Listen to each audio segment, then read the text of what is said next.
만나서 반갑습니다. 네. 네, 저는 옆에 몇 동네 별내에 있는 기쁨의 교회 강영민 목사입니다. 반갑습니다. 먼저 저를 초대해 주신 우리 새롱교회 우리 연 목사님과 우리 교우분들께 진심으로 먼저 감사를 드립니다. 요즘 저희 두 아들이 있는데요. 첫 아들은 군대를 갔고 둘째가 중3입니다. 중3인데요. 요즘 한 번씩 신조어를 이렇게 하면 못 알아들을 때가 많아요. 요즘 잘 아시겠지만 갑분사, 그죠? 갑자기 분위기가 싸해지는 거. 근데 낄낄빠빠, 낄 때 끼고 빠질 때 빠지고. 예, 그런 신조어 더 알아듣기 힘든 용어들을 많이 쓰더라고요. 그럼 여러분에게도 한번 테스트를 해보겠습니다. 여러분이 얼마나 지금 다음 세대와 잘 어울리는지 한번 우리 다음 세대도 한번 맞춰보십시오. 자, 제 이름이 강영민입니다. 자, 한번 맞춰보세요. 강영민 목사는 너무 잘생겼다. 자, 12자입니다. 이걸 4자로 줄이면 어떻게 될까요? 할렐루야, 좋습니다. 자, 강영민 목사는 너무 잘생겼다. 4자로 줄이면 뭘까요? 강영민짱. 너무 좋겠는데. 네, 답은 그걸 믿어? 네, 그거요. 우리 믿음의 사람이니까 그걸 믿어보다 2자로 죽이면 아멘. 좋습니다. 우리 옆 사람에게 한번 축복하기를 원합니다. 주님의 이름으로 사랑하고 축복합니다. 잘 오셨습니다. 네. 잘 오셨습니다. 네. 저의 은혜를 사모하신 여러분에게 하나님의 놀라운 은혜가 넘칠 줄 믿습니다. 아멘.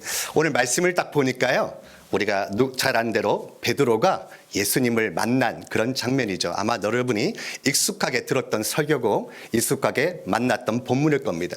그러니까 자칫 우리가 이 본문을 대할 때 오늘의 주인공이 마치 베드로처럼 여겨질 때가 있습니다. 그러나 우리가 잊지 말아야 될 것은 이 성경에서의 주인공은 베드로도 아니고 나도 아니고 오직 예수 그리스도입니다. 예수를 어떻게 만나냐에 따라 인생은 달라집니다. 오늘 이 밤에 여러분이 예수님을 만난다면 인생이 달라질 줄 믿습니다. 우리 10대들도 우리 자녀들도 오늘 이 밤에 예수를 제대로 만나면 인생은 달라지게 되어 있습니다. 베드로가 물고기 잡는 인생이 삶을 낚는 인생으로 바뀐 것은 오직 예수 그리스도를 만났기 때문입니다.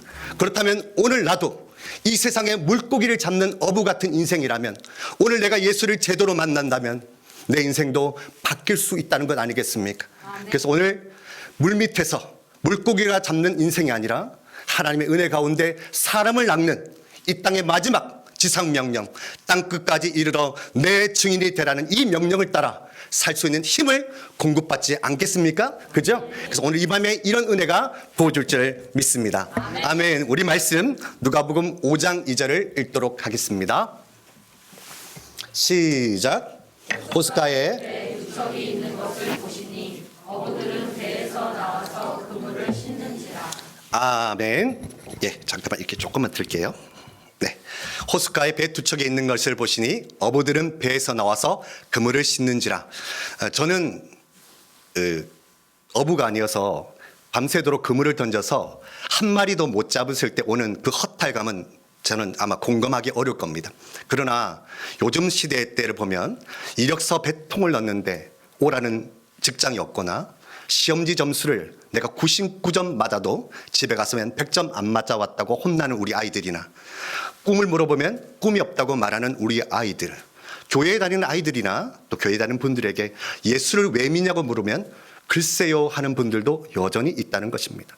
우리 인생에는 생각지 않게 때로는 생각지 않은 여러 가지 일들을 통해서 오늘처럼 허탈한 마음으로 그저 그물을 씻고 있는 자신을 못 보고 다른 사람이 보일 뿐이죠.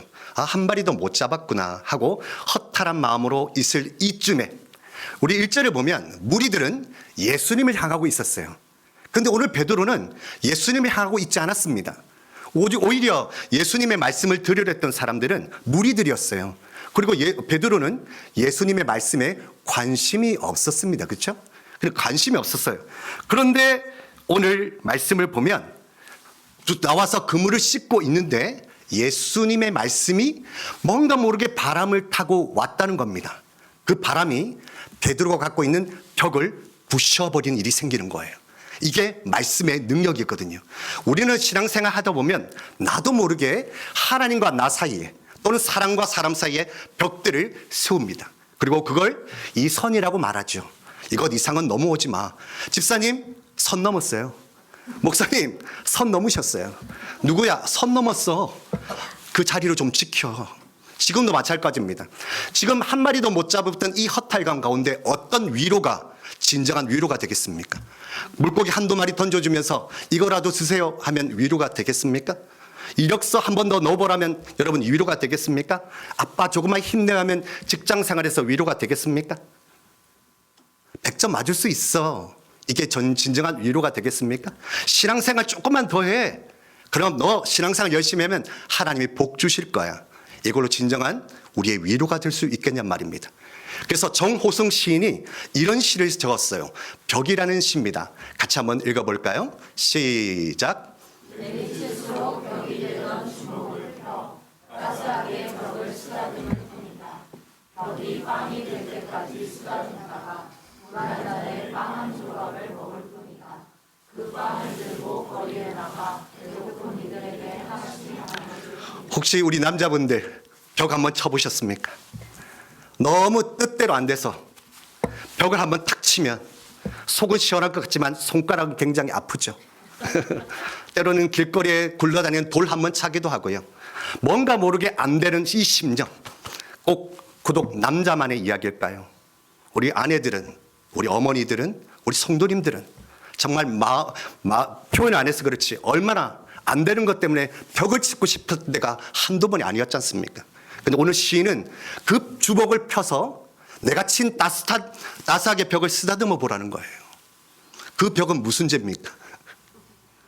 그 벽은 무슨 죄예요? 근데 벽이 보세요. 빵이 될 때까지 쓰다듬어요. 이게 무슨 말일까요? 벽이 빵이 될 때까지 쓰다듬어 본다는 거. 한번 해보신 적이 있을까요? 시인은 그래 봤던 것 같아요. 벽이 계속 만지다 보니까 부드러워서 빵처럼 느껴진 때가 온 것 같아요. 손에는 피가 질질 흐르면서도 그걸 만지면서 오는 느낌, 그 벽이 점점 부드럽게 다가왔을 때 이제는 어떻게 되는가? 이 빵을 들고 어떻게 합니까? 거리에 나가서 배고픈 이들에게 나눠줄 뿐이다. 결국 애통하는 자가 왜 복이 있습니까? 산상수훈의 예수님께서 애통하는 자는 복이 있나니 천국이 저희 것임이라고 했는데 어떤 복이 있다는 거죠? 여러분 진짜 애통해 보셨습니까? 제가 아는 분들 중에 많은 집사님들이 믿지 않는 남편분이 계신데요. 그분의 한 분이 알코올 중독자십니다. 그분을 위해서 늘 기도하고 알코올 중독자이기 때문에 시설에 넣었다가 좀 괜찮아지면 나오면 집에 있는 거 기구 다 여러분 팔아가지고 그 돈으로 또 술을 사 드시고 얼마나 교회 와가지고 행패를 부리고 이렇게 금요성령 집회하고 있으면 들어와요. 술 먹고. 그러면 또 그분이 이렇게 앞에 찬양하다가 나가서 남편을 말리고 그런 시간들을 통했단 말이죠. 그런데 하나님 앞에 애통해요. 김요 심야 때 오면 하나님 언제까지 제가 내 남편 때문에 이렇게 힘들어야 됩니까? 이렇게 애통하는 마음이 있었거든요. 근데 몇 년 전에 그만 하나님께서 부르셨습니다. 남편을. 그런데 그분이 한번 이런 얘기를 저한테 하세요. 목사님, 제가 우리 남편 하나님께 가라고 한 번씩 기도했답니다. 너무 힘들어서 내 남편 빨리 해달라고 기도를 했다는 거예요. 근데 막상 데려가니까 너무 미안한 거예요. 끝까지 내가 그 남편 손 못 잡아준 거.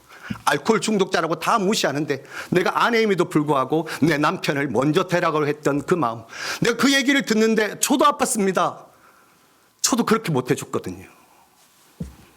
그게 지금 우리의 삶들 아닐까요? 솔직히. 그런 애통한 자가 어떻게 복이 있다고 그래요? 그 마음에 세상에 줄 수 없는 하나님의 위로가 있기 때문에 그렇습니다. 벽을 치고 싶은 세대요. 오늘 그 벽이 여러분에게 빵처럼 부어주는 역사는 오직 예수를 만날 때만 가능합니다. 그래서 여러분 애통하십시오. 괜찮습니다. 그래야 위로를 얻습니다. 거기에 복이 있습니다, 여러분. 심령이 여러분 쪼개져야 합니다. 상해야 합니다, 여러분. 거기가 천국이 임하는 자리입니다. 빳빳이 있는 자리는 여러분 천국이 임하지 않습니다. 심령이 쪼개지고 하나님 나 어떡해요? 하나님 나 어떻게 해요? 할 때 거기가 천국이 임하는 자리입니다, 여러분. 심령이 파산되어야 됩니다, 여러분. 그때 복이 임한다는 것, 그게 오늘 말씀입니다. 자, 누가복음 5장 4절 보시죠. 5장 4절 시작. 말씀을 마치시고 시몬에게 이르시되 이손대로 가서 그물을 내려 고기를 잡아. 네, 말씀을 마치시고 지금 1절에 보면 무리에게 말씀하셨다고 그랬죠. 그럼 베드로는 그물을 씻고 있었습니다. 그럼 말씀을 마쳤습니다. 자, 여러분은 지금 저한테 지금 집중하고 있어요. 그런데 베드로는 여기서 그물을 씻고 있다고 한번 상상해 봅시다. 그럼 제가 말씀을 마치고 이렇게 나와서 누구누구야 이래야 정상이잖아요. 그런데 베드로한테 가는 겁니다. 여러분 저 이상하게 느껴지지 않습니까? 무리는 말씀을 들으러 왔는데 베드로는 그물을 씻고 있었어요. 별 관심이 없었어요. 근데 베드로한테 갔단 말입니다. 그리고 뭐라 그러냐? 말씀을 마치시고 시무룩에 이르시되, 듣지도 않았어요. 깊은 데로 가서 그물을 내려 고기를 잡으라. 이게 얼토당토하는 이야기 아닙니까? 들으려고 한 사람도 아닌데요. 그런데 그 사람을 주목했단 말이죠. 여러분, 말씀을 마치시고 시몬에게 이르시되 깊은 데로 가서 그물을 내려 고기를 잡으라는 이 얘기는, 여러분 문제를 하나 드리겠습니다. 예수님의 직업이 뭡니까? 4천만이 기다리는 사지선당, 아니 오지선당이라고 하겠습니다. 1번 목수, 2번 어부, 3번 선생님, 4번 목사, 5번 답 없음, 6번 네 마음대로 생각하세요. 답은 몇 번일까요? 예수님의 직업은 목수입니다. 그죠? 근데 지금 베드로는 어부입니다. 아마 조상대대로 어부일 확률이 높습니다. 그죠? 직업군이 그렇다 보니까. 그렇다면 어디서 물고기가 있고 어느 때 가서 어디 때 그물을 던지면 얼만큼 잡는가는 베드로가 베테랑이겠죠. 목수가 어떻게 어부의 일을 알겠습니까? 그렇잖아요. 그런데 오늘 그 어부의 일을 넘어서서 깊은 데 가서 그물을 내려 고기를 잡으라 하면 어떤 반응을 보여야 될까요? 5절 한번 읽어보시죠. 5절 시작. 시몬이 대답하여 이르되 선생님이 우리들이 강인으로 수하였을 잡은 것이 없지만은 말씀에 의지하여 내가 그물을 내리리이다. 선생님, 잠깐만 저를 좀 보시죠. 베드로가 아마 예수님한테 이럴 것입니다. 제가 듣자니 목수라는 걸 알고 있는데, 선생님 제가 이래봐도 베테랑 어부거든요. 지금 나를 좀 무시하는 것 같은데 제가 지금 어저께 한두 마리 못 잡았던 것 때문에 저한테 지금 가르쳐 드리려는 겁니까? 이렇게 반응을 해야 정상이겠죠. 그렇지 않습니까? 만약에 여러분이 제가 어저께 설교를 했는데 잘 못했다 합시다. 제가 설교를 너무 못해서 구석에서 엉엉 울고 있어요. 이렇게. 그러면 갑자기 우리 자매님이 와서 목사님 다시 강단에 서서 설교를 해보셔요. 그러면 그래요. 제가 강단에서 다시 서서 내가 말씀을 선포할게요. 이게 말이 됩니까? 지금 저 그 얘기예요. 지금 앞뒤가 안 맞지 않습니까? 근데 뭔지 몰라도 베드로의 마음을 움직인 것 같아요. 그렇죠. 잡고 있는 그물을 내려놓고 그 말씀에 어떻게든 집중이 되는지 모르겠지만 이렇게 변명을 합니다. 변명이라보다도 얘기죠. 선생님, 우리들이 밤이 새도록 수고하였을 때 잡은 것이 없지만은 이건 사실이지 않습니까? 그래서 나는 지금 못하겠다는 거 아니라 뭔지 모르지만 당신이 말씀하신 것에 의지하여 내가 그물을 내리겠다는 결단이 온 것 아닙니까? 그러면 뭘 의미하는 거죠? 구석에 앉아서 그물을 씻고 있는 동안 예수님의 말씀이 바람을 탔던지 뭔지 모르지만 그물을 씻고 있는 걸 놓고 고개를 들어 어디를 향했다는 거예요? 예수님 향하여 몸을 틀었다는 겁니다. 그렇죠. 그래야 지금 말씀에 의지하여 내가 그물을 내리다는 것이 성립이 될 것 아닙니까? 그렇다면 무엇이 베드로의 그물을 놓게 하는 거냐 말이에요. 이게 바로 말씀의 능력이란 거예요. 지금도 여러분 오늘 금요 성령 집회 오셨지만 생각들이 많으실 겁니다. 그렇죠? 인생에 대한 또 풀리지 않는 삶의 문제 때문에 고민들이 많으실 겁니다. 그런데 오늘 그 고민을 내려놓고 십자가이신 우리를 온전케 하신 믿음의 주요 온전케 하시는 예수를 바라보게 하는 힘이 뭔가?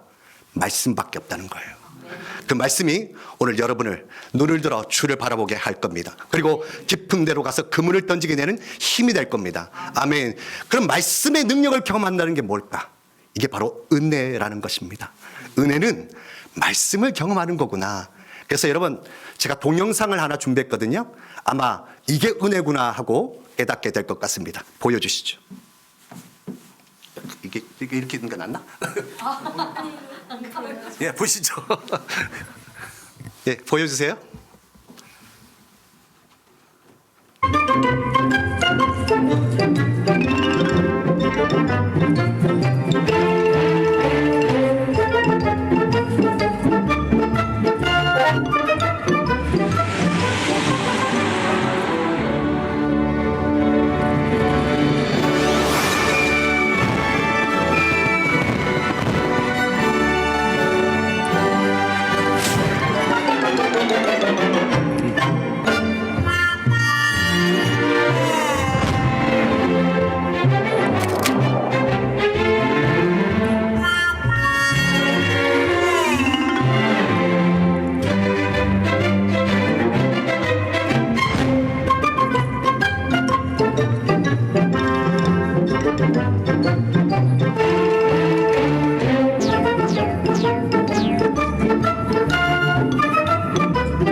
네, 이게 은혜라는 겁니다. 저것을 맛보면 순간 멈춰지는 것. 하늘의 은혜를 맛본 사람은 멈춰져요. 내 삶의 문제, 내 갈등, 진로, 뭘 해야 되지? 이게 여러분 순간 멈춰져요. 그물을 놓게 하는 힘이라고요. 말씀은 예수를 향해서 고개를 돌리게 만드는 거예요. 말씀은 그래, 예수가 있지. 그 말씀에 흠뻑 빠지게 되는 거예요. 그래서 은혜의 바다를 향하여 가기 시작합니다. 여러분, 갈릴리 그저 바다일 뿐이에요. 늘 일상의 바다죠. 근데 그 바다가 새롭게 보이기 시작하는 거예요. 새로워져요. 여러분, 이렇게 금요 성령 집회에 은혜 받고 가도 여러분의 집은 바뀌어 있지 않을 겁니다. 여러분의 남편이 멋진 연예인이 되거나 아내가 더 이뻐지거나 자녀가 내일 100점 받아온다는 건 없습니다. 그런데 달리 보이는 거예요. 우리 가정이 달리 보이고요. 남편이 달리 보여요. 아내가 달리 보이고 우리 교회가, 새로운 교회가 달리 보여요. 우리 교회 같은 게 없다. 우리 교회 너무 좋다. 우리 목사님 좋다. 우리 집사님 좋다. 이렇게 바뀌어가는 겁니다. 왜요? 예수라는 은혜의 바다에 빠졌기 때문입니다, 여러분. 이것이 바로 은혜를 맛본 사람들의, 방금 청설모처럼 우리 하나님의 은혜를 맛본 사람들의 모습일 겁니다. 모든 것이 정지되고 그 은혜 맛보는 여러분이 되시기를 바라겠습니다. 아멘. 6절을 읽겠습니다. 시작. 그렇게 하니 고기를 잡은 것이 심히 많아 그물이 찢어지는지라. 아멘. 아멘. 자, 우리는 여기까지 보면 여기에 너무 마음을 뺏겨요. 여러분, 얼마나 잡고 싶었던 물고기입니까? 여러분, 어부의 꿈이 뭡니까? 만선입니다. 그죠? 배를 타고 갔으면 배 가득 채워지는 것, 물고기로 가득 채워지는 그 만선의 꿈을 꾸는 것 아니겠습니까? 그런데 한 마리도 못 잡았는데 오늘 6절에 보니까 그물이 찢어질 만큼 많이 잡아요. 그러면 여러분 어떻게 하겠습니까? 이 물고기를 보면서 아가미를 잡고 이놈 새끼야 왜 일찍 잡혔어? 하면서 얼마나 좋았겠어요. 여러분 안 좋으세요? 그럼 좀 실감 나게 해드릴게요. 여러분, 보너스를 받았어요. 200만 원 받던 분이 400만 원 받았어요. 그럼 통장에 대고 200만 원 이렇게 하지 않겠냐고요. 저만 그런가요? 얼마나 좋았겠습니까, 여러분? 그렇죠? 그래서 보통 우리가 이렇게 하나님의 말씀을 잘 믿으면 여러분 삶 가운데 2배 되는 복이 임할 줄 믿습니다. 이렇게 해서 끝나요. 그러면 우리가 뭘 잊는가? 우리는 물고기의 마음을 뺏기기 시작합니다. 축복을 주시는 예수를 잊게 만드는 거예요. 여러분, 우리가 예수를 쫓아갔지 물고기를 쫓아간 건 아니지 않습니까? 정말 여러분이 원한 게 물고기였어요? 그거는 기독교가 아니어도 다 줘요. 그건 타 종교도 다 주는 거라고요. 우리가 여러분 예수 믿는 것이 과연 물고기를 얻으려는 만선에 대한 꿈일까요? 그렇다면 베드로를 왜 만나 주셨을까요? 만선하라고? 네 꿈을 이루어 주겠다고? 그게 아니잖아요. 근데 우린 여기에 마음이 뺏긴단 말입니다. 그래서 이제 어떻게 하느냐. 보십시오. 진짜 예수를 만난 사람은 물고기를 포기하게 됩니다. 이게 은혜 바다에 빠진 사람들의 모습이에요. 이제부터는 물고기에 관심을 갖지 않아요. 한번 보시겠습니다. 7절 보시죠. 7절 읽어보겠습니다. 시작.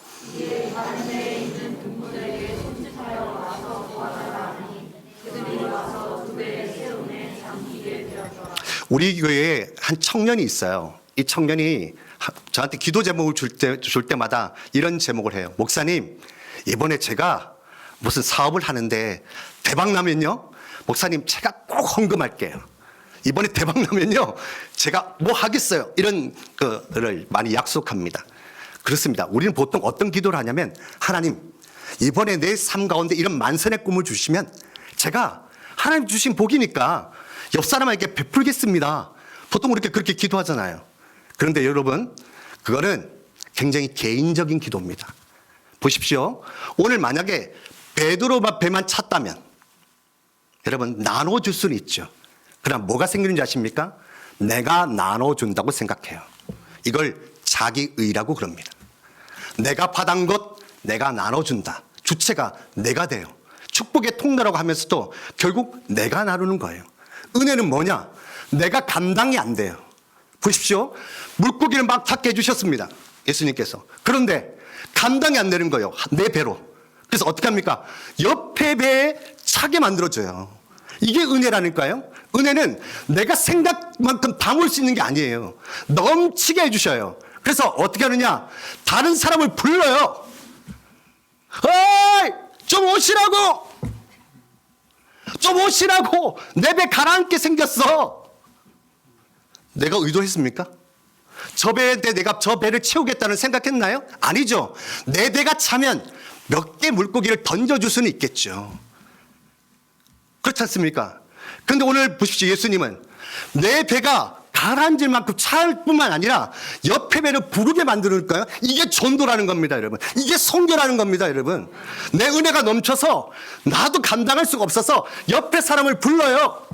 새로운 교회의 은혜가 넘친다 이거예요. 그러면 어떻게 합니까? 불러서 와야죠. 이게 은혜가 넘치는 삶이란 말입니다, 여러분. 근데 우리는 애석하게도 하나님 올해 꼭 만선하게 해주시면 제가 드릴게요. 내 것만 생각하고 있잖아요. 여기서 얼마를 떼는. 그러니까 얼마나 우리가 이 한계를 지어놓고 하나님을 한계 짓는지 모릅니다. 하나님은 우리의 생각에 갇히시는 분이 아니십니다, 여러분. 은혜 이 정도 생각하면 은혜 이 정도 부어줄 것 같습니까? 아니란 말입니다. 하나님은 넘치도록 부어줍니다, 여러분. 그러니까 여러분 크게 구하세요. 은혜를 부어달라고. 여러분 엘리야가 승천합니다. 그때 엘리야에게 뭘 구한 줄 아십니까? 뭘 구한 줄 아십니까? 돈요? 명예요? 권력요? 은사요? 아니요. 아버지여, 갑절의 영감을 내게 주시옵소서. 갑절의 은혜 말입니다.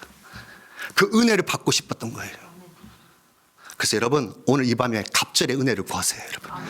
내 배가 아니라 옆에 사람을 부를 만큼 넘쳐야 합니다. 내가 감당할 수 없을 만큼 은혜가 넘쳐야 됩니다. 여러분, 저도 이제 아내랑 결혼한 지 22년 됐어요. 근데 제가 이제 새벽 기도를 같이 가고 이제 잠자리에서 이렇게 먼저 나오게 되면 아내를 이렇게 쳐다보잖아요. 그럼 어떨 때는 그냥 그래요. 한 여자가 누워있구나.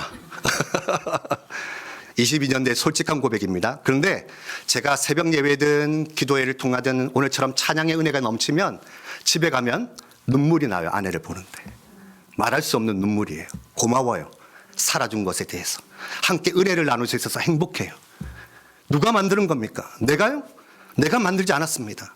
아내는 아내일 뿐이에요. 어떤 때는 그냥 내 옆에 있는 여잔데 어느 순간은 너무 안쓰러워요. 너무 불쌍해요. 긍휼함이 생겨요. 이런 마음을 누가 주신단 말이에요? 내가 은혜 받았기 때문에 그렇습니다. 말했지 않습니까? 상황은 바뀐 게 없는데 그 사람이 아름답게 보이기 시작하는 거예요. 그 사람을 불쌍히 여기는 거예요, 여러분. 그게 그리스도의 사랑, 서로 사랑 아닙니까? 그게 교회여야 한다는 거예요, 여러분. 넘치니까 저 사람이 허물이 보여도 그 허물을 붙잡고 기도하게 되고, 넘치니까 저 사람 보면 안쓰럽고 평가하지 않고 어떻게 저렇게 신앙생활을 저렇게 할 수 있어? 목사님이라서 어떻게 저렇게 이 길을 해? 저분은 왜 이렇게 11조를 안 드리면서 교회를 나와? 이런 게 아니라는 거예요, 여러분. 언제부터 우리는 이렇게 평가를 했습니까, 여러분? 그게 신앙의 점수가 아니잖아요, 여러분. 왜 우리를 신앙을 보험처럼 뭔가 탁탁탁 찾아가서 이렇게 100점 되면 내가 잘하는 것처럼 여깁니까, 여러분? 아니잖아요. 주님께서 원하신 것은 베드로야, 너 지금 안 보여 분위기? 너 분위기 파악이 안 된다. 지금 무리들이 다 나보고 있잖아, 나. 야, 지금 그물을 씻는 게 문제야? 빨리 와. 빨리 와서 말씀 들으라고. 이게 아니었단 말입니다. 찾아갔단 말이에요. 베드로야, 네 마음 안다는 거예요. 네가 옆에서 그물 씻고 있는 걸 아는 거예요. 왜 그물을 씻고 있는 거는 지으신 분이 더 잘 알죠. 여러분의 눈물과 아픔을 지으신 분이 제일 알죠. 저는 모릅니다. 그러나 지으신 분은 알아요, 여러분. 여러분이 무엇 때문에 눈물 흘리고 무엇 때문에 벽을 손등으로 치는지 주님만이 아십니다, 여러분. 그럼 벽을 치는 그 사람은 믿음이 없습니까? 믿음이 없어서 벽을 칩니까? 믿음이 없어서 애통합니까? 믿음이 없어서 남편 빨리 죽으면 좋겠다고 기도한 겁니까? 아니지 않습니까, 여러분? 그 마음을 아는 거예요, 하나님이. 그렇게 살 수밖에 없었던 그 마음. 그래서 오늘 베드로를 만나주는 거예요. 그게 은혜를 받은 사람들의 모습입니다, 여러분. 7절 다시 한번 보여주시죠. 3절로 넘어가나요? 3절로 가겠습니다. 3절 시작. 예수께서 가운데에 오시니 그 배는 시몬의 배라. 육지에서 조금 떼기를 청하시고 앉으사 배에서 우리를 가르치시더라. 여러분, 지금 보면 베드로가 가서 깊은 데 가서 그물을 던지라 그랬잖아요. 그런데 오늘 3절에 보니까 예수께서 한 배에 오르셔서 시몬의 배에서 타셨죠. 그럼 여러분 눈을 씻고 이렇게 씻고 한번 성경을 다시 읽어보세요. 내리셨다는 얘기가 있는지. 잘 한번 나중에 한번 보세요. 성경에서 예수님이 배에 오르시고 나서 내리셨다는 얘기가 없다면 오늘 베드로를 어떻게 했다는 겁니까? 타라는 거죠. 이걸 초대라는 겁니다. 은혜는 초대하는 거예요. 영민아, 네 배는 이제 내가 조종한다. 영민아, 네 키는 이제 내가 들고 있을게. 너 은혜의 바다에는 네가 가는 게 아니라 내가 함께 가는 거야. 이게 임마누엘입니다. 내가 세상 끝날까지 너와 항상 함께 하리라. 그래요. 그분이 임마누엘이에요. 그래서 팔짱 끼고 야, 강 목사, 너 얼마나 목회 잘 알아보자. 그걸 설교라고. 아유, 진짜 좀 제대로 공부해서 제대로 좀 설교 좀 해봐. 빨리. 팔짱 끼고 이런 분이 예수님이 아니시라고요. 물고기 좀 잡아봐. 그러니까 네가 물고기를 못 잡지. 베테랑이라면서 이렇게 다그치는 분이 아니고요. 베드로, 함께 갑시다. 타요. 갔습니다. 자, 물고기를 잡을 때 예수님은 빨리 그물 끌어올려. 힘줘. 이렇게 팔짱 끼고 그랬을까요? 아니라고 저는 생각합니다. 같이 끌어올리시죠. 영차 얼마나 신바람이 났겠습니까? 이게 신앙생활 아니겠습니까, 여러분? 예수와 함께 한다는 것은 이렇게 기쁨과 즐거움 가운데 신앙생활 하는 것 아니겠습니까? 세상 사람이 뭐라도 간에 내가 예수님과 함께 있을 때 끌어올리는 그 기쁨. 아멘. 내가 그냥 평소에 끌어올릴 때는 그냥 만선이었겠죠. 이제는 뭘 하는 겁니까?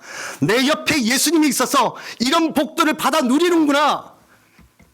신앙 고백이 달라지잖아요. 예수님 때문에 달라지는구나. 그리고 보십시오. 아까 우리 7절 읽었지만 2배 가득 찼죠. 깊은 데로 가라 그랬죠. 이런 깊은 데가 어디겠습니까? 베드로가 더 잘 알겠죠. 그죠? 깊은 데. 근데 보십시오. 우리가 수평선이 있습니다. 그죠? 수평선을 넘어가면 배가 안 보입니다. 여러분 모르셨나요? 이게 어려운 얘기는 아니겠죠? 예. 이게 수평선이 있으면 수평선을 넘어가면 배가 안 보여요. 그죠? 예, 그렇다면 깊은 데로 가기 위해서는 멀리 가야 될 것 아닙니까? 자, 그러면 한번 상상해 보십시오. 자, 수평선으로 베드로 배가 넘어갔어요. 자, 자기 배 지금 가득 찼습니다. 그럼 지금 물고기가 넘쳐요. 곧 가라앉게 됐어요. 자, 깊은 데로 왔어요. 그럼 안 보이는데, 어이! 빨리 와요! 하고 손짓이 하면 여기 있는 사람이 뭐요? 이렇게 될 정도면 가까워야 됩니까? 멀어야 됩니까? 가까워야 돼요. 그렇다니까요, 여러분. 손짓해서 오게 하려면 먼 곳에 가지 않았다는 이야기예요. 그 깊은 데가 어딥니까? 베드로가 생각하는 깊은 데와 예수님이 말한 깊은 데는 달라요. 뭐야? 가까운 데서도 물고기는 얼마든지 잡게 해주시겠다는 뜻입니다. 깊은 데는 어디 가요? 어디? 그러니까 우리가 생각하는 베드로의 깊은 곳과 예수님 말한 깊은 곳은 달라요, 여러분. 어디요? 네가 가는 어디든 내가 함께 가면 거긴 깊은 곳이에요, 여러분. 아멘. 여기 세롱교에서 오늘 밤에 예수를 만나면 여기가 기쁨의 자리가 되고요. 아멘. 그래요. 내가 눈물 흘렸던 그 자리로 다시 가서 주님을 만난다면 그것이 깊은 곳이 되겠죠. 왜? 이제는 예수가 나와 함께 가기 때문에. 그래서 여러분, 가까운 데서도 고래를 잡게 하시는 분이 우리 예수님이세요. 아멘. 멀리 찾지 마세요. 가까이 있어요. 여러분이 가정에서 예배 드릴 때, 여기서 찬양할 때, 여러분 직장에서 주님을 만난다면 그곳이 깊은 곳입니다, 여러분. 왜? 예수가 함께 하기 때문에. 그러니까 부를 수 있죠, 여러분. 안 그렇겠습니까? 그래야 쳐다보고 뭐야 오라는가 보다. 야 빨리 가자 이거 되는 거죠, 여러분. 그런 예수님의 은혜가 있습니다. 자, 3절로 돌아가실 때, 자, 예수께서 한 배에 오르셔서 가르치셨다고 합니다. 근데 이 가르침 속에서 뭘 배웠을까요? 말씀이 얼마나 은혜가 있는지, 그리고 무리가 다르게 베드로 한 사람을 주목했다는 것을 기억하십시오. 신앙은 한 사람입니다. 1대1입니다. 우리 부모님 잘 믿었다고 내가 예수 잘 믿는 게 아니에요. 내가 지금 예수를 만났냐 안 만났냐는 거예요. 좋죠? 3대째 4대째 예수 믿은 그 전통은 너무 좋습니다. 그거는 너무 딱 간직할 만하죠. 그러나 지금 내가 예수를 어떻게 고백하고 있는가? 나의 어머니의 하나님이 아니라, 내 남편이나 아내의 하나님이 아니라 나의 하나님으로 만나야 되는 거예요, 여러분. 그 만남을 어떻게 했는가? 베드로가 이제 만났단 말입니다. 다음 말씀 주시죠. 8절 보겠습니다. 시작.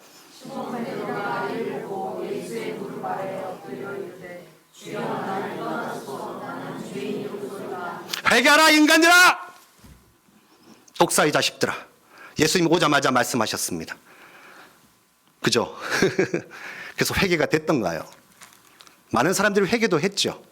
자, 그럼 베드로에게, 야 베드로 너 이리 와봐. 야, 물고기가 보이지? 예, 예수님. 그렇다면 네가 내가 누군지 알겠지? 예, 메시아십니다. 그렇다면 빨리 회개해야지. 뭐 하고 있어? 너 죄인이잖아. 회개해야지. 내가 회개라고 가르쳤잖아. 그렇죠? 근데 회개가 되지 않았어요. 회개하라고 가르치지 않았답니다. 그런데 회개가 됐어요. 어떻게? 나를 떠나소서 나는 죄인입니다. 은혜를 깊이 맛본 사람은 자신이 어떤 존재를 깨닫게 됩니다. 교회에서 회개하라 해서 회개되는 게 아니고요. 은혜를 맛본 사람은 회개를 할 수밖에 없게 돼 있어요. 왜? 내 존재가 어떤 존재인지를 알기 때문에 그렇습니다. 죄인이었구나. 죄인이었구나. 은혜가 먼저입니까? 회개가 먼저입니까, 여러분? 은혜가 먼저라니까요. 은혜가 와야 회개가 온다니까, 여러분. 그런데 회개하라고 이렇게 하면 여러분 눈물 뚝뚝 흘리면서 잘못했어요. 이게 아니고 여러분.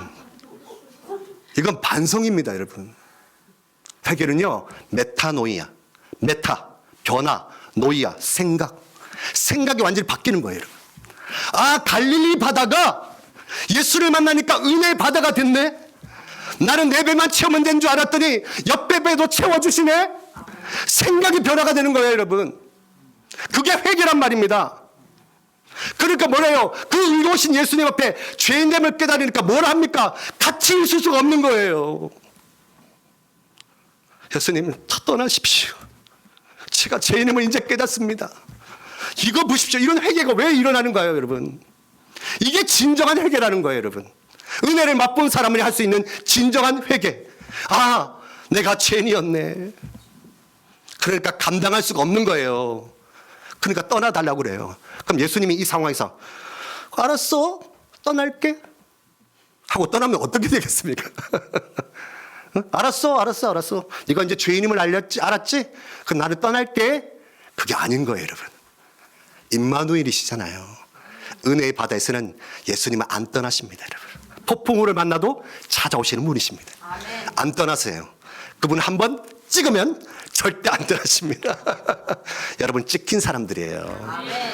아멘. 그래서 여러분 안 떠나시는 거예요. 우리 주님께서. 얼마나 좋으신 분이십니까? 아멘. 다음 말씀 한번 보시죠. 10절 보시겠습니다. 10절 시작. 세베대의 아들로서 시몬의 동업자인 야고보와 요한도 놀랐습니다. 예수께서 시몬에게 이르시되 무서워하지 말라. 이제 후로는 내가 사람을 취하리라 하시니. 아멘. 왜 두려워했을까요?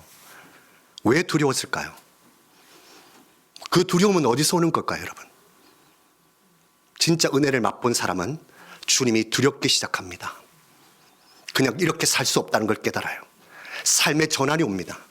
와, 이 거룩하신 분 앞에 점점 두렵기 시작합니다. 이런 두려움이 오는 거예요, 여러분. 그래서 이걸 경외라고 하는 거예요. 하나님 앞에 엎드리는 것. 그냥 엎드립시다 아니라 그분의 은혜, 영광을 맛본 사람은 가까이 할 수 없음을 깨닫게 되는 거예요. 그래서 그걸 경외, 두렵기 시작하는 거예요. 근데 두려워하지 마라. 두려워하지 마라. 이거예요. 왜요? 이것을 nothing이라고 그런 거예요. 아무것도 할 수 없는 상태. 물고기는 가득 찼는데 보십시오, 여러분. 내가 잡고 싶었던 만선 아닙니까? 그렇게 꿈꾸었던 만선이잖아요. 그 만선의 물고기 앞에서 내가 아무것도 아니라는 것을 얘기할 수 있는 것. 이게 자기 부인이라고요. 하나님, 저 예수 믿어도 여전히 돈 좋아하고, 예수 믿어도 성공해야 되고, 예수 믿어도 우리 자녀는 어떻게 돼야 되고, 그렇게밖에 살 수 없는 접니다. 이게 자기 부인이라고, 여러분. 뭐가 믿음 있는 척 그렇게 사는 게 아니라, 주님, 이 같은 죄인인 저가 예수를 만나는 게 다 느껴지는 거예요. 이제 여전히 세상 것을 쫓고 있는 나, 물고기 좋아하고 만선 좋아하고 잠깐 주면 몇 마리 옆에 사람들에게 주는 이웃사랑이란 말을 하는 나, 그걸 깨닫는 순간이란 말입니다. 그걸 nothing이라고 그래요. 누가복음 15장에, 이제 시간이 없어서 빨리 하겠습니다. 15장에 탕자가 있습니다. 탕자가요, 아버지한테 이렇게 얘기합니다. 아버지! 왜? 돈 좀 주세요. 곧 돌아가실 거잖아요. 이것이. 근데 아버지가 너무 좋아. 그래가지고, 그래, 가져가라. 그래가지고 딱 가져갔어요.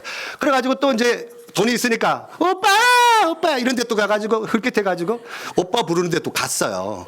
갔더니 또 허랑망탕하게 썼네? 보라, 마셔라 하면서 돈이 다 떨어졌어요. 여러분, 있을 때는 사람이 붙습니다. 없으니까 다 떠나가더라는 거예요. 뭐야? 있을 때는 사람이 붙더니 없으니까 안 붙네? 딱 보니까 먹을 것이 없어요. 그래도 어디 좀 내려가요? 돼지 치는 사람한테까지 갑니다. 근데 돼지 치는 집에 갔는데도 먹을 것이 없어요. 그래서 돼지가 먹는 쥐염 열매라도 먹으려고 했는데 그것조차 주는 사람이 없어요. 그럴 때 이렇게 고백합니다. 17절 시작. 내 스스로 돌이켜 이르되 내 아버지에게는 양식이 풍족한 품꾼이 얼마나 많은가. 나는 여기서 줄여 죽는구나. nothing. 이걸 여러분 은혜의 바다에서 배우셔야 돼요. 아, 강영민 목사지만, 내 목사론 타이틀로 살지만 난 nothing이었네. 은혜 없으면 아무것도 안 되는 존재였네. 내가 권사, 집사 타이틀로 살지만 나 nothing이었네. 아버지께서 뭐 받아서 한번 해보려고 했는데 아무것도 하지 못하는 그런 존재였네. 그 nothing을 여러분 배우셔야 되는 거예요. 아무것도 못 잡는 인생, 베드로. 그걸 경험하는 겁니다. 여기서 줄여 죽는구나. 여기까지 내려갈 때까지 하나님이 기다려요. 아, 이러면 쉽게 그냥, 아우, 내 속을 그냥 팍팍 긁더니 또 어디 갔어? 얘들아, 잡아와, 빨리. 여러분, 아버지 지금 보면 돈이 많습니다. 품꾼도 많습니다. 얼마든지 사람 시켜서 아들 억지로 잡아올 수 있어요. 근데 안 잡으러 가잖아. 이게 우리 하나님이에요. 여러분한테 억지로 하지 않습니다. 억지로 하지 않아요. 하나님은 인격적이세요. 기다려주세요. 여러분이 어떤 존재라는 걸 깨달을 때까지 나 여기서 줄여 죽는구나. nothing. 아버지 없으면, 아버지의 은혜 없으면 나 죽는 존재구나. 여기서부터 신앙은 출발하는 거예요, 여러분.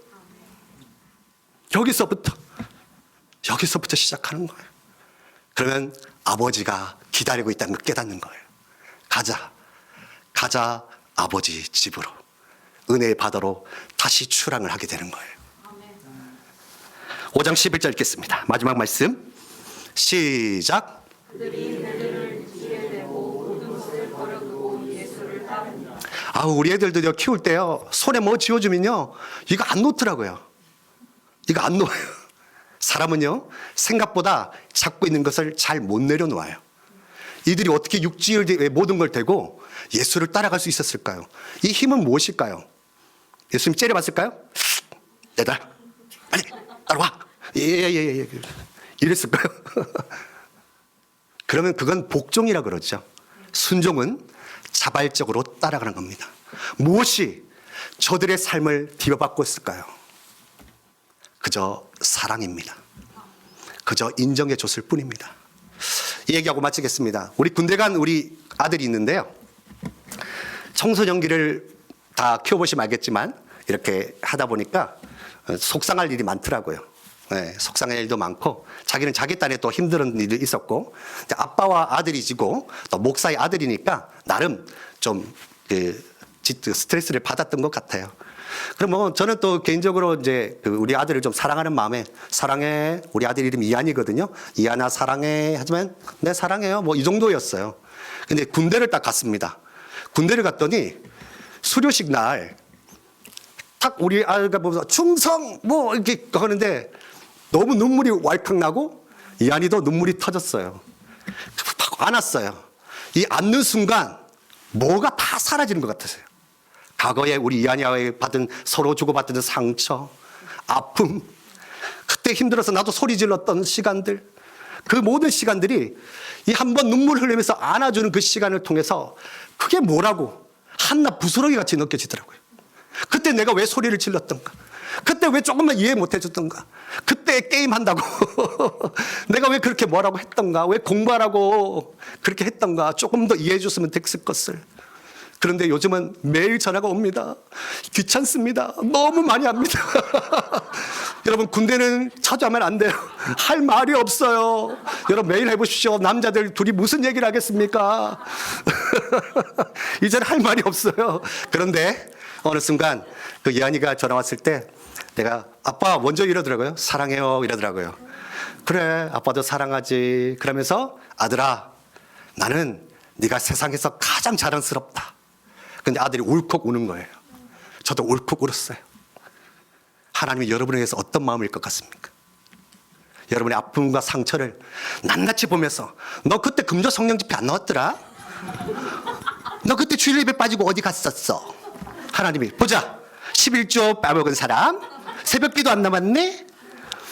보자 과거에 상처받은 것 상처 고스란히 돌려줬네. 뒤에서 뒷담화 다 하고 있었네. 이런 하나님이 여러분 그렇게 찾아가면서 다 여러분 지적질하고 계실까요? 아니요. 그건 물고기 잡는 베드로의 인생이었습니다. 그렇게 물고기를 잡고 살할 수밖에 없었던. 그러나 은혜의 바다에 빠진 베드로는 이제 그 인생이 아니에요. 메타노이아 돌이켰단 말입니다. 삶의 변화가 일어났단 말입니다. 여러분은 하나님의 아들 딸입니다. 하나님의 아들 딸이란 것은 하나님이 책임져 준다는 것입니다. 하나님이 여러분 인생을 이끌어 가신다는 것입니다. 여러분 사랑하니까 그저 자랑스럽다고 말해주니까 눈물 왈칵 울고 그저 그거면 됐어요. 여러분 그거면 되더라고요. 여러분 다른 이유가 없더라고요. 사랑하니까 다 덮더라고요. 여러분 그래서 교회는 사랑이어야 해요. 그래서 은혜에 빠진 사람들은 사랑하며 살게 되어 있어요. 목사님이 너무 사랑스럽고요. 목사님도 성도가 너무 사랑스러워요. 우리 집사님이 사랑스럽고 남편 사랑스럽고 아내 사랑스럽고 점수가 좀 안 나오는 우리 자녀들도 사랑스럽고 직장을 못 가는 우리 자녀도 사랑스럽고 아직 결혼해야 되는데 결혼하는 우리 자녀도 사랑스럽고. 왜 그렇게 됐을까요? 은혜의 바다에 빠졌기 때문입니다. 오늘 주님은 여러분을 초대하고 계십니다. 누구야? 이제 네 배에 내가 타겠다. 너가 타라. 그리고 한번 우리 깊은 바다에 가보자. 그러면 두 배 넘치는 놀라운 은혜를 경험할 줄 믿습니다. 아멘. 잠깐 기도하겠습니다. 하나님 감사합니다. 주의 말씀을 선포하게 하시니 감사합니다. 모든 것이 하나님의 은혜임을 고백합니다. 나의 나 된 것은 오직 하나님의 은혜입니다. 이 금요 성령 집회를 할 수 있는 것도 하나님의 은혜입니다. 찬양할 수 있는 것도 하나님의 은혜입니다. 드릴 수 있는 것도 하나님의 은혜입니다. 남편 만난 것, 아내 만난 것 다 하나님의 은혜고, 자녀 주신 것도 하나님의 은혜고, 직장 주신 것도 하나님의 은혜고, 오늘 이렇게 찬양하며 기도할 수 있는 것도 다 하나님의 은혜입니다. 오늘 은혜 받으러 나갑니다. 하나님 넘치는 은혜를, 갑절의 은혜를, 두 배 채우는 은혜를 우리 가운데 허락하여 주시옵소서. 감사하며 예수님의 이름으로 기도하옵나이다. 아멘. 우리 찬양팀 오셔서.